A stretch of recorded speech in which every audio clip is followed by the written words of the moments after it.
হাওড়া বিজয় সম্মেলনের পুজো এবার 14 বছরে পদার্পণ করলো। মণ্ডপের ভাবনা মাটি কেন্দ্রিক, ট্যাগলাইন মাটি থেকে মোদের সৃষ্টি, থাকুক সবার মাটিতে দৃষ্টি। খড় ও মাটি দিয়ে এই গ্রামের পাড়া তৈরি করা হয়েছে এই পূজা মণ্ডপে।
আমাদের বেসিক্যালি এবারে ভাবনা হচ্ছে মাটির ওপর, মাটি কেন্দ্রিক আমাদের ভাবনা। আমাদের থিমের যে ট্যাগলাইন আছে সেটা হচ্ছে মাটি থেকেই মোদের সৃষ্টি, থাকুক সকলের মাটিতেই দৃষ্টি।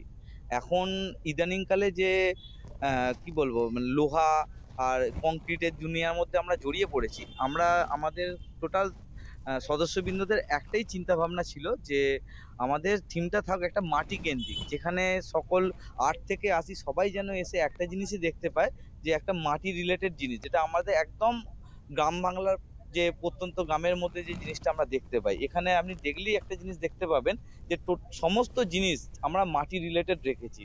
আমাদের এন্ট্রি গেট থেকে চালু করে আপনি টোটাল এক্সিট পর্যন্ত যা কিছু জিনিস দেখতে পাবেন টোটাল মাটির ওপর ডিপেন্ড করে আমরা তৈরি করেছি। সেখানে আমাদের মেন যে মণ্ডপ আছে সেই মণ্ডপটা আমরা রেখেছি টোটাল খড়ের ওপর, যেখানে আপনি কোনো রকম প্লাস্টিকের ইউজ পাবেন না। সেখানে টোটাল খড়ের উপরেই আমরা কাজটা করেছি।